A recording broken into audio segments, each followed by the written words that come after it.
He doesn't know what he's doing.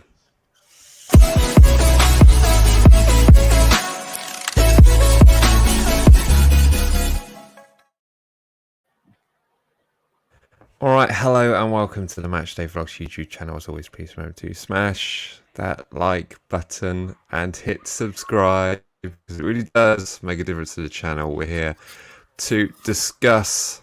Sorry, I'm getting interrupted by my own feed. We're here this evening to discuss that which was another rather poor showing by Southampton Football Club away at Brentford. It ended Brentford 3, Southampton 0. It really... by the way, we have gone live early just because we just got to get this over with quickly, and Jack? We really have. Just got to rip the band-aid off. Yeah, we found Jack. There he was. Hi. All along. In all fairness to me, I was only just there. I was right there. So he's had a bit of a rough week. Are you feeling better now, Jack? Yeah, mate. You know, COVID is. I thought I was bigger than it, to be fair, and I was getting cocky. I hadn't had it yet, and then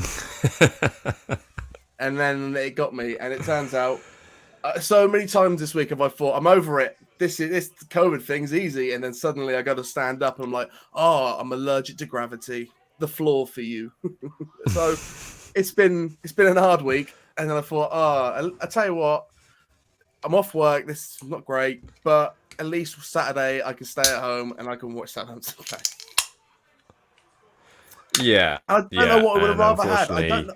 I don't know what would have been worse. To just, I think to be just sat here and have to watch it is better than when you're having to deal with like people in retail and seeing Southampton getting demolished in your pocket. That is one of the worst feelings. So I guess that's a slight upside for me that I wasn't going through that. But oh my god, really, it's awful, isn't it? It's just awful. I'll tell you what my scenario was. I was watching it on my phone at a farm, and my dear wife said, "Do you want to feed a calf?" So yeah, right then. So I'm watching the game whilst feeding the calf, and we concede. Oh, we conceded again. During the duration of actually feeding a calf, do you know how quickly they drink milk? Pretty quick. Pretty quick. But quicker than, is it quicker or slower than Southampton concede a second? It was pretty much bang on. Yeah, it's bad though. It's really bad, and I think what picked it out for me was where it went wrong was the selection, and I think you're mad not to start Romeo in this game. Yep. Why on earth would you think it's a good idea to mix up the midfield against a side like Brentford? Like, literally, it's our last chance at 3 points. Let's be real here. It's our last chance at 3 points. And he mixes up the league. Yeah. Yeah. No, mate, you're right. I saw the lineup today. I was like, right, Adam Armstrong, wicked. And I was like, okay, Diallo. Okay, well, I guess that might be slightly more attacking, I guess. You know, maybe try to do something. But I said to you before the game, like, I'm scared for the centre-backs.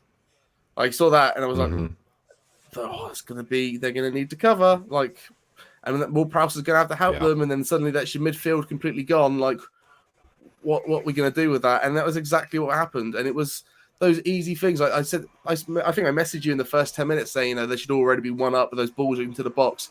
Almost exactly the same as Brighton. Yeah. Really started off exactly the same as Brighton when you were like, we were so lucky not to concede just with that ball across the box. That's ridiculous that they've been given that much time and space on the wings to do that. We're playing I don't get it how narrow we're playing. It makes no sense. And because the fullbacks are pushing up so much, there's nothing. Yeah, absolutely. I had put a poll in this broadcast, basically, what are the feelings generally, Ralph in, Ralph out, and the problem I've got is every time we see this, every single fan looks at the performance and goes, change something. Change it. And how long did we wait for the first substitution? It was mad, wasn't it? And then the first substitution was Ellie and Nusi for Diallo, and you're like, hold on. What are we doing here? What's this decision all about? But what makes that worse? What makes that worse is when he brings on Romeu with 7 minutes to go, literally saying, "Please don't concede again. I've given up." That's what that That was. yeah, and it's crazy how much that an opinion can switch on a manager. But it's these 2 months have been so difficult and so rubbish, and you're like, just these are simple decisions that you seem to, like that need to be made. Like, bro, all right, we need a goal. Brogue's not cutting it today. Shea Adams on. Okay, the defense, the Yeah, midfield isn't there. We need to cover for the defense. Put Romeo on. Two simple choices there. You know, yeah, almost the the egotism that I have the academy player on the bench say like he might make a performance. Like, mate, you're gonna need to put in a performance today. You're gonna have to do something because Brentford need this point as much as we need these points. And once again, against a team that needs it more than wants it more than we do, we've lost against them. And it's just yeah. Wants it more than we do. Wants it more. They're every safe. time we play They're mathematically safe. every time we come up against that squad, those teams, you're like, that's why I've got a little bit of hope about Leicester because I'm like, wow, Leicester do a bit further out of it than everybody else. You never know, that might be a game for us, but it's just you had no midfield, so you couldn't get anything delivered to the front. I thought Adam Armstrong actually had a pretty good game if he could have just tied something off. I mean, it's crazy the He amount had the of ball in chances the that back we of the net, got. didn't he? I mean, yeah, we had the ball in the back of the Yeah. net. We had the chances, so it wasn't the front that was doing any problems. If the back was just on what we wanted to, the midfield was there like we needed to, we probably could have got some delivery to them today. Yeah. Something they looked up for it. They like the first time. But the thing is, saw this in the last game. The first 5 minutes, you're like, right, we're up with it, feeling good, and as soon as it goes wrong, well, that's it. There's not not even a plan A anymore. We went from not having a plan B to the plan A just being whatever. There's something very wrong with the fact of how we concede as well, and just how fast we literally fall to pieces. I mean, when my stream was behind yours, and I think probably everyone else's, and I think when my you were one was behind messaging me live. with, when you were messaging me, I was like, "There's no way.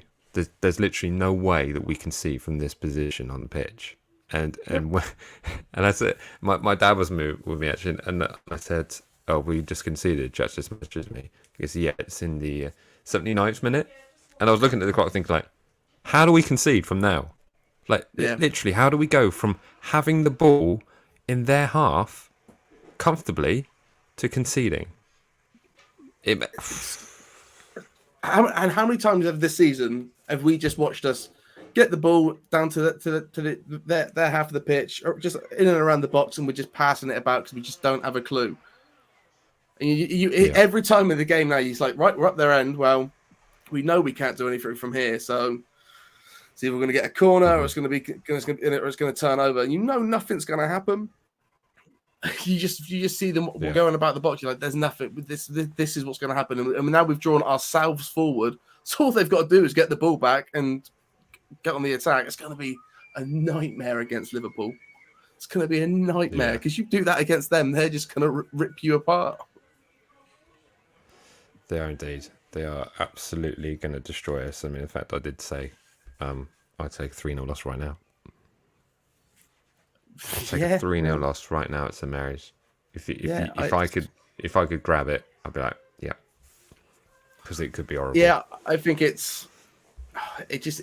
sucks so much because you think about where we were. Let's go back to the Spurs game and that run at Christmas and how happy we all were.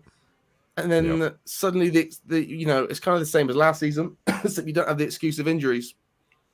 You have a squad. You have a squad there. Every one of those players that played today would be a starting 11 player, and you're just like, it's taking us. I've always said it with Ralph that as long as I can see progression, I think he's doing a good job. And this was his season to really do it. And now we're here, we're like, oh my god, well this is worse than last. This is just as bad as than last season. Yeah. Now what we're going to do, because now I feel like we're at a point where at Christmas it was right. Well, if we can finish this season 10th or above, with new owners going into a new season, it could be really great next season. And now I'm like, well, now I think he needs to go because there's no progression, and now it's not just a rebuild of a squad. it's now probably going to have to be a bit of a rechange of a system. Yeah. It Yeah. feels like a lot. It's gone from a exciting big summer to there's going to be a lot of work this summer, No. and it's not probably going to be as hopeful as you think it's going to be. But we're going to have to just make some crazy changes. I Yeah. don't know what they is. I don't even know if we were talking about new managers who I would even think about. But it just sucks, doesn't it? Just can't believe we're here. It Can't believe does. we're here. It does. I've seen a few comments from people in the chat section from people who were on their way back from the game. We did get a sense of feeling from what was being chanted in the grounds of "you don't know what you're doing." Let us know what it was like if you were there. Let us Fair know play to the whether or not. travelling support though, because they were loud the Yeah, entire game. Could hear them the entire game, so it's not us. yeah, good on you, good on you. But was that just literally after the substitutions, or was that throughout, or what was the feeling at full time? Couldn't really see what was going on, but I think most of the Saints players looked a little bit terrified and sheepish to go and say hello to the travelling support. And I think after that display, I can't really blame either parties. The Saints team not wanting to go over and get too close, but I got the sense that it was frosty Yeah, for a May afternoon in the sunshine. But it's last week I had a big issue with not the effort, but just the quality yeah, and like the type of football that we were trying to play, like hit and hope. And it was almost like today it went from worse to bad. Do you know what I yeah, mean? Like, that it started sprightly, looked pretty good. First 3 minutes, looked pretty dangerous, looked like we could do something. And then all of a sudden it sort of reverts back to this kind of panic football where we're just hitting and hoping. yeah. And I think that's what I'm worried about more, is the fact that the style of football that we're reverting to. But there just isn't a style, is there? And you're looking at like what's the changes he's making or what he's saying from the bench. It's like, well, I don't see a change the entire game. Yeah, Once it yeah, goes bad, it goes bad, and I don't see how any system change that they've made. Like even when we make substitutions now, I'm like, what's that going to change? And we're now at 75 minutes, and you've brought on a midfielder. It's like, yeah, what are you changing? What's the adaptation of the game? There seems to be obvious choices that you can make. yeah. And what do you take off Diallo and put on Moy, did he? Was that the move? Yeah, Diallo off, Moy came on, and you're like, what? So Moy's going to sit in the middle? What? Or are you going to have to free No, rotate? Like, Prowse was going to sit back. I think yeah, that was the logic. stupid. It makes no sense to me at all. Yeah, There's already, there are some changes that you can see in there that try and make us. But I probably think that we should play with two with a number 10 in front. Like, there are ways to do it. yeah, But, it's just awful, man. yeah, And now you're looking, and like I say, now you look towards the future. Like, what do the owners think? What must you, if you come in, everything's flying high, everything's looking good. You've bought a Premier League team, all going well, and now suddenly this guy is, we're sinking. Well, this was my thought about 20 minutes ago before the stream, actually, is what Mr. Rasmus Ankerson will be thinking, because this guy's a stat man, and he Yep. will be looking at the fact of, okay, how many shots have we had? How many shots have we had on target? How many goals have we conceded? And actually look at those numbers in terms of making a decision. And I have to say, I mean, I know a lot of people in the chat section are thinking, like, get rid now, make the change, get him gone. He'll be looking at those numbers, and he'll be looking at those numbers at the end of the season even more closely. So I have full confidence in whatever decision is being taken, because it will be done with careful consideration Yeah. of the chances created and the goals conceded. And the goals we've conceded in the last 5-6 games, how many goals is that? A lot.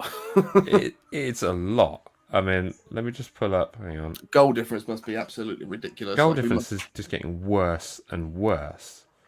So we conceded 3 today. We conceded 2 last week. We conceded 2 the previous week as well, and 2 a few days prior to that. So already we're on 9 goals, and that was after beating Arsenal 1-0. So 9 goals in the previous. We don't like that number on this show, I'll be honest with you. 9 goals in the previous 4 fixtures. And then prior to that, we conceded 6. Was it 61 goals conceded this season? Yeah. That's a lot. It's a lot of goals. So it's 15 goals in the last 6 games that we've conceded. And we've scored 4. Yeah. A minus 11. And then you got to keep in mind that, Look at us doing maths on the show. And where are the goals coming from for us? And Ward-Prowse is our top goal scorer this season with an unruly amount of free kicks. I'd never like that opinion of, well, if we didn't have the free kicks, where would you be? It's like, well, we do have the free kicks, so shut up. We'd be relegated. Yeah, we would be, but but the fact is we do, so whatever. So it's But when you look at like Adam Armstrong play today and the shift that he puts in and sort of the way he plays football, you think, I feel like he maybe should have had a few more games this season. Mm-hmm. I think maybe some people got a bit too, and by some people I do mean Ralph, got a bit too excited about Armando Broja being this 19-year-old absolute. How is he 19? Yeah, 19-year-old absolute powerhouse and scoring straight off the ground. Very exciting. Big storm up in the press about signing him. All this stuff kicking him off. And you sort of look at Adam Armstrong that you've just paid 15 mil for, who's suddenly not getting a look in, and then you see him in the last few games. Well, he comes on, he puts an effort in.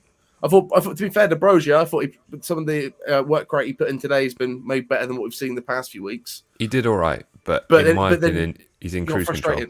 He's in cruise control, but then he got frustrated really quickly, and as soon as he got frustrated, you're like, well, he's never going to score.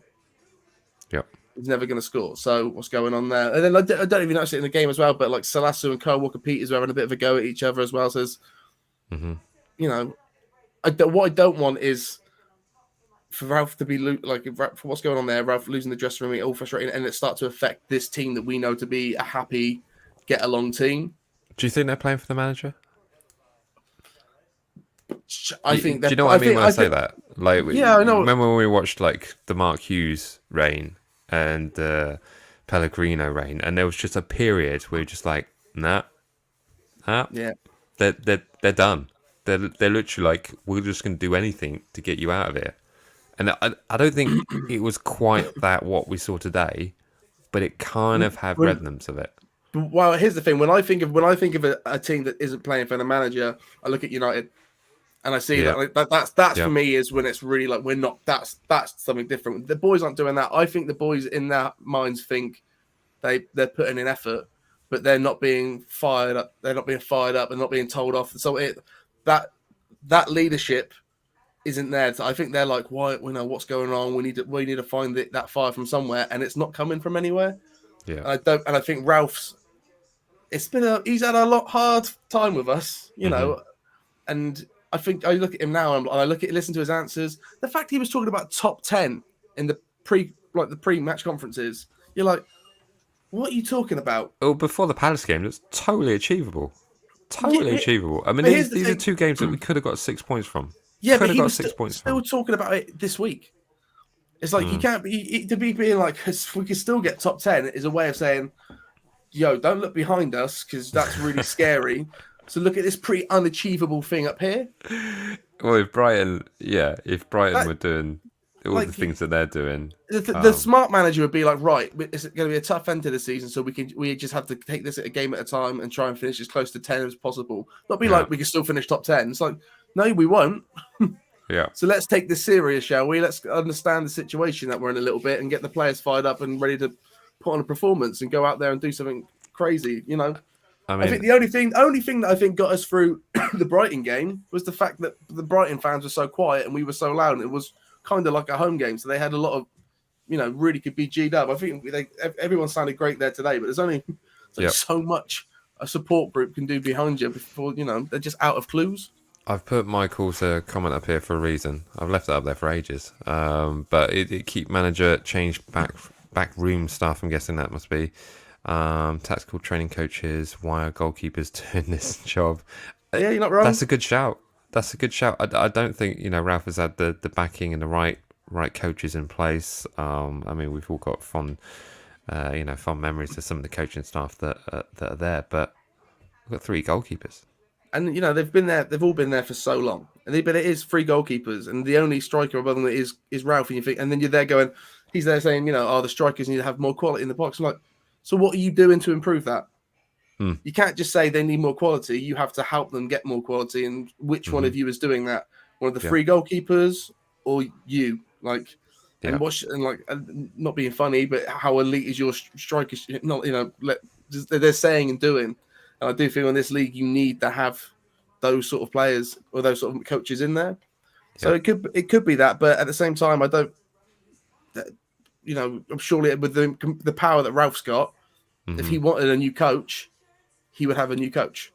Yeah, well, I think he needs to make that very clear to the board and sit down with them. But you know what I mean? It'd be much easier for surely it'd be so much easier for Ralph to be like, hey, I don't need a striker this summer, but I do need a new striking coach. But even if you're a striker looking to come to the club, you're going to be looking at that backroom stuff going, right, can I work with these people? Like an Armando Broja or an Adam Armstrong. Armando Broja, case in point, would he be looking at that backroom stuff saying, yeah, these guys can develop my game and I can progress on here and actually, project myself on to be an elite striker, whether that be one more season at Southampton or whether that be back in the Chelsea squad or in a club that's playing European football. He's going to be looking at those facts and thinking, how can I improve? What I would say about Amanda, I think the end of this summer, what I think says about Amanda Broja is that he's probably gone from being a transfer to Southampton would be a smart move to me to another loan here would be fine, just in case. I think we'll be lucky. Lucky, yeah, we would be lucky, but at the same time, if it means that, I kind of would see like if what we're saying, if Broja doesn't come, if it kind of says to me that maybe Ralph, if Ralph's not going to be here, maybe that's a good thing because that's a Ralph player. It's like right, we need to do it like this, but it's hard, mate. I get why people would say more time, but I think now we've had 3 seasons of it, really, haven't we? Yeah. And the first season, it's like it's understandable. Last season, it's like this isn't good enough. But there's an excuse. This isn't good enough, but there's an excuse to why this is happening. And this season, there isn't an excuse. Yeah. And I think the thing that really makes it tricky for Southampton as a club and as a football team trying to run themselves is Ralph's made it perfectly clear that the board's directive is to stay in the Premier League. Yeah. And as far as they're concerned, it's job done. So, but is it? Bet it's not, though, is it? But I also think that I think that changed this. I think that changed this season because in the press conference this week, he made it sound as if the last 2 seasons have been about survival. This season was about top 10, and that's a much harder challenge. And I think now, especially they've got the new owners. The new owners probably looked at this and went, "Top 10 would be very good, but we want you to be near it." And now we're in a different place. I'm sure expectations have changed a little bit for him. Yeah. But now it is. I mean, the last 2 months, pretty much post Christmas, it's been right. It's probably going to be survival now. But the fact he's still talking about top 10, makes me think that top 10 was, or close to top 10 was really what the goal was this season, and they failed it tremendously. Yeah. Well, the thing is, it's not far away, and like the difference between finishing in 9th at the moment and finishing in 15th. You're only talking about 4 or 5 points. And they're 4 or 5 points that we could have achieved. But they're also achieved. You look at the teams that we lost, that we lost those games to, and look at the remainder of their games and what they've done. It's like they're all kind of ending on a bit of a flourish. It's been a hard season, crazy season, and they're all ending on a flourish. Whereas us, once again, second season in a row, it's like we're done. Like that's us for the season. Yeah. And I do think about the people who went to Brentford today. I think about you going to Burnley. It's like, what are those sort of performances? Thanks, man. What are these sort of performances for those people? It was horrible. You know what I mean? Like it's somewhat insulting to say to professional footballers that you've gone on holiday when they obviously they haven't. They're on the pitch doing stuff, but that's what it looks like, and that's what it looks like for 2 months. But what was our problem coming out of last season? Conceding goals. Conceding goals, and we're not scoring them. It's not rocket science, is it? And the whole ethos of that summer was to sharpen up the defence, lock it in, and then we went into the start of this campaign and we were unbeaten at home. And unbeaten at home until, what was it, February, March? Yeah. That was nuts. So it was almost like we done it, and we were winning games 1-0, and we were winning games like 2-0, and those kind of clean sheet performances were what were projecting us up the table. And now conceding 15 goals in such a short space of time just makes it look horrible. What it says to me is that we, like every team, we start off with a plan, and compared to, and in the grand scheme of things, Ralph's plan is good. That the pressing football, doing that. But once you get to the end of the season, the tired legs come in, and everybody else in the league has gotten savvy Yeah, to that. And you need to change your tactics up. You need to move on. There isn't a clue, and then we started to get that clue with the three at the back and getting that like the game against Arsenal. You're like, okay, we'll do that. And he yeah, tried that against teams where you shouldn't be trying that against. Like, right, that this Brighton game is not the game to do that. This, the certain games where you're like, why are we doing that again? And that all goes down to him. yeah. Every time you're like, we're just not. You're just not learning. You're not learning from your mistakes. No worries, James. And It's a hard watch, just like the yeah, game. Enjoy your evening, fella. It is, yeah. It's what more to say, really? What more to say? I mean, just looking over at the stats just quickly, because that's how you win games: is possession and shots off target, isn't it?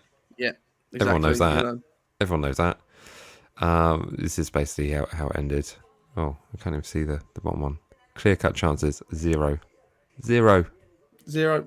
Nothing at all. So let's get rid of that one. It's not I mean, positive to look at. even when you look at those stats, like total shots 19 to they had 18. Yeah. We had 4 there. Like, it's okay. You got shots on target, but what did you do to stop it? And it's just Yeah. Yeah. there was a point in the season where we were talking about games that maybe last season we would have lost and we were getting draws out of them. Yeah. This is now at that point where, okay, you can't get a win, you need to get a draw out of these games, and now we're just getting dominated in these games because people are doing simple stuff. Yeah. It's not like they're being insane. Like, we're playing these teams that are like that are outmatching us in every part of the pitch. Is they get the ball, they knock it long, they play it into the box. Yeah. Every time. Every time. They get time. a set piece. We can't handle a set piece. Forster seems to stop. There was a real point in the season where every time the ball came to the box, I thought Forster's going to catch this. Yeah. Every time someone got a free kick, I thought they're going to be offside because our line's so good. Yeah. And that is gone. Well, that's it. That's the other side of it. Is you say, okay, in the space of we conceded 15 goals, who's our best player been? Forster. Exactly. And who's didn't get a contract and won't be here next year? Forster. Yeah. Yeah. I mean, I think there's yeah. Time Yeah, he's a long serving manager. It's not like he hasn't had time. No. He's the third, fourth longest serving manager in the league. Yep. Yep. And it's He's the longest serving Southampton manager as well since in the Prem, yeah. And what I was really wary of is like the amount of fan channels that I watch, and I'm like, when they go for their managers out, whether it be Arsenal or United, it's like, oh, they're a bit quick on the trigger there. We're Southampton. We've seen managers go, and we know why managers go. Yeah. And this is it. Yeah.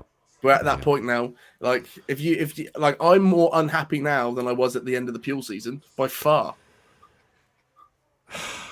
Yeah. By a stretch, because not only because that Pule team was, we should be doing way more with this team. Yeah. And we're being brought back, and now we're like, we should be doing way more with this team, and look at how even worse we are. Yeah.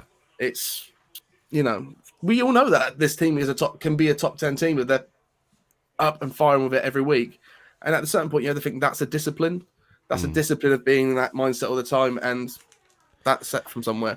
But when you compare the football of a Claude Puel to a Ralph Hasenhüttl, it's completely polar opposite, isn't it? It's just like, it is. It's opposite don't football. Concede. Do not concede. Don't worry about football. Don't worry about it. Don't worry. Just don't concede. That Puel. And then you've got Hasenhüttl was like, just go for it. Yeah, do some starting moves. Yeah, play out on the wings. Yeah, play out from the back. And don't worry about defending. Don't worry about that. We're going to score loads of goals. Don't worry about it. And here we are. Doing the opposite, even worse. And it's just... Oh, my goodness. On the bright side, Charlie Austin got let go from QPR, so... Oh, did he? Yeah. Oh, brilliant. Oh, brilliant. I wonder if he's as bitter to them as he will be to us. Of course he will. Of course he Yeah, will. yeah. Then we've got Palace fan here, Johnny Good.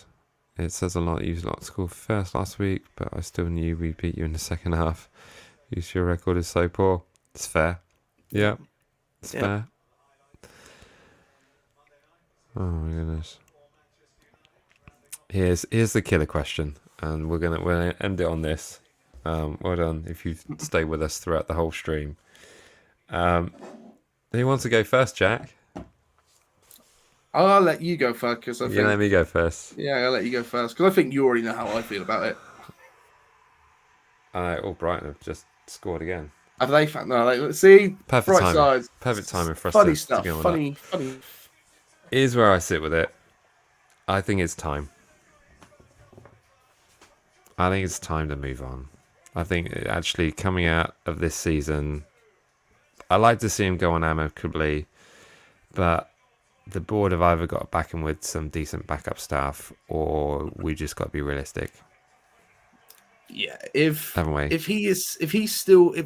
if they all decide he is the man for next season, they're going to have to give him some major cash. Yeah, they're going to have to let him. They're going to have to make some big statements. And I know that's kind of sitting on the fence. Me saying, I'm Ralph out if they keep the backroom staff as it is, but I'm just being realistic here. It's like I don't want to have the wow, and then just literally like long patches of just defeats. I just can't do it. No, the only thing that makes me think no is that if we have to terminate his contract, is how much does that cost the club? Yeah. To terminate a contract compared to what we would then need to hire a new manager and bring the new players in. Yeah. I mean, it will probably be better for the team going forward to keep him, back him in the summer properly, not just what we did this summer where we really lucked out on Tino, we really lucked out on Peru, we really lucked out on Ambrosia. They was great stuff, but that was never going to be a surefire thing. Yeah, and even now it's not because Livermento's out, Ambrosia's hasn't scored in a while. Yeah. But it would have to be huge statements in the summer because I think I understand why. If you ask me now, like if it was easy and we could just get him going, I would say yeah, Ralph out. But it's not that easy. No, it's not just that question, is it? No. There's so many other things with it because hypothetically, you get in a Thomas Frank who comes into Southampton. Who does he come with? And not only that, but you also had to buy out his Brentford contract. Yeah. As well as terminating Ralph's contract, which will cost you a certain amount of money as well. So when you think about that, that could be, in the Premier League, that could be about maybe 10 mil altogether, maybe 10, 15 mil. And that's that's then a player that you don't get. Yeah. Yeah. And I think how quickly this moves as well, because literally 8 weeks ago, we were playing at Old Trafford, and all the pundits were saying, "Oh, wouldn't Ralph be a good link up for Ralph Rangnick at United? Would you see Hasenhüttl was a good fit at United?" And then here we are 8 weeks later, and everyone's just like, "I'm done." But the thing in my gut that makes it any different is that when I see him in post match, pre-match, on the pitch, I don't see that guy from the beginning of the season in his waistcoat, animated, with on it, knew what he was doing. Every time he spoke, we were like, yeah, he's got control. I see him now like just looking a bit defeated. Ever since 6-0 against Chelsea, you're like, he's taken another beating. And funnily, it wasn't one of the 9s that killed him. It kind of feel like the 6 was the thing that killed him. Yep. And then the 4 against Villa, and then just the onslaught of goals that we've not seemed to. It's crazy that since that game, it's got like we've conceded so many goals. You would have thought after 6, you're like, right, we have to lock up that defense. Yeah, it's literally just been Foster. It's been no nothing because of him, not because of Ralph has sort of made the backline or the backline have stepped up. And the thing is, Forster wouldn't even be in goal if McCarthy was fit. Yeah. Because that decision was made. Yeah. So we had driving offences. One or the other. We don't know which. Exactly. One of the two. Who knows? But there we go. There we go. Just now saying, I think Ralph just gave up. The And I think worrying that's the thing thing. is As soon as I think he does that, so, you know, but managers don't resign, do they? no. It's because they have too good at deals, and effectively they just sit around and wait to get sacked. But I just think that Hasenhutl's integrity might change that. I don't know whether it could be an amicable like parting of the ways, but I'd be gutted either way, to be honest with you, But because that's the thing. we've had so many great footballing memories with him, with so many great performances. But there's the other But side of it as well. and let's be honest, which one outweighs? Mm. How many weeks have we been really happy and think this is brilliant and this is all going to work out compared to, oh my god, what we doing? He's going to lose his like people are saying Ralph out, he's going to lose his job. It's been more of that than it has been the good times. But let's be fair, the good times have been really good. Yeah. Look, we had a trip to Wembley ish, kind of. Yeah. Yeah. even those moments as well, like getting to the semi-final of the FA Cup and getting to the quarter-final of the FA Cup. I think we had semi-final of the FA Cup 2 seasons in a row or something like that. But when we get there, just kind of like, well, like that one against Leicester, complete nothing performance. Nothing performance. Even City, to be fair. Yeah. Even the City game that started off strong, but even in this run, I mean, the was it the Coventry game? Mm-hmm. You almost lost that. You almost lost to Coventry. Mm-hmm. Swansea. There were risky moments all the way through it. Yeah. And it's just when you see all these other teams stepping up and doing things, especially when you don't. We all sad to admit it, but when you look at Burnley, and you're like, cool, maybe getting rid of Dyche was the smart move. Mm. We all had what he did with them was seemed to be the right thing to do with Burnley. Yeah, but maybe there is more. And like I said to you, I think I said it even on the last preview, or I said that Ralph this season has kind of reminded me of Bertrand. Yeah, it's great. He's done a good job. There have been big moments while you've been here. The throw-in against Bournemouth. But could we get more? Could we get more? Exactly. Yeah, it could be. And to be fair to him, when I saw Peru play today, I think Peru and Walker Peters kind of fine games today. Decent they were trying to do something. Mm-hmm. They seemed like if the goal was going to come somewhere, it was probably going to be from one of them driving into the box. So yeah, but when you got your wing backs playing that high at the pitch, you're going to get caught out at the back.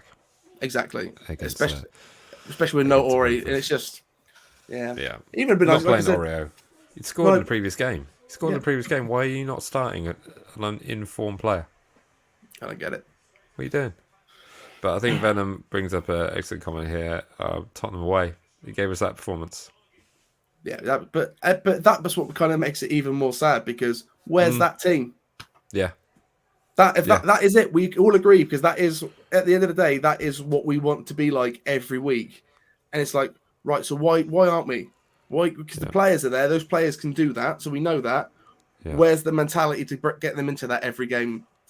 Yeah. Like, where is that? Where's the drive? Where's the ethos? It would be a pretty mad thing if we get a draw against Liverpool and ruin their quad. And but season's not over. But I think we've picked this apart enough, and it's not ended well. It was a rather comfortable win for Brentford, who went ahead by 2 early goals just after the 11th and 12th minute, 13th minute, something like that, and then sealed it off in the second half with a goal in the 79th minute. And that basically puts Brentford ahead of us by 3 points. We've still got 40 points. Burnley lost today.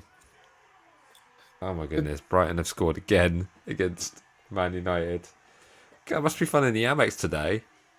God, dear. Yeah, it must be a good time. But there we go. What must it be like? Any final thoughts, Jack? Well, let's just get this season done, mate. Because right now, can I be honest? I do look at that table and I am like, oh, for God's sake. With our luck, you never know. and you look at the run of games, you're like, you just never know. It could be just that awful twist to the story. Mm-hmm. When I see the games in hand and I see the points, I'm like, oh, great, great. Luckily, those teams do suck. So, but you know, I just can't I'd believe be it. Can't worried believe if I what. was Leeds. I think Everton are going to get out of it. They're going to get points against Brentford and Crystal Palace at home because they'll just intimidate the teams coming in, and I can just see them getting out of it. But in regards to the Leeds, then yeah, I'd be severely worried. Anyway, there it is. It's ended. Brentford 3, Southampton 0. We'll do a preview show midweek for the game against Liverpool. Does that work for you, Jack? Yeah. Yeah, yeah. This is just this. What if this happens right for the last few games? Like we get rid of Ralph and Bielsa comes in and we just win the last 3 games, and that's what sends Leeds down. Well, we've only got 2 left. You can't win 3 games. We can with Bielsa. We can. That's what Leeds fans told me anyway. Oh my word. Oh well, Is no that one's going to be watching this because they're going to be watching Mark Goldbridge lose his mind, isn't they? I mean, absolutely, absolutely. Yeah. Does that mean we can? Should we say a new manager prediction each? Go on then, quickly. Who do you think? Come on. I have no idea. I think Bielsa is a name. I think Thomas Frank is a name, and Right, let's go 4. They've scored 4. And you know what? I'm going to say Coman just to be funny. Wow. I've got no prediction, but I'm just going to say Poch. Get Poch back. Love it. There we go. Not Nuno Esperanto. Just not Nuno Esperanto. No, indeed. Thanks so much for joining us on this episode. As always, remember to like, comment, share, subscribe, and we'll see you in the week. All right. See ya.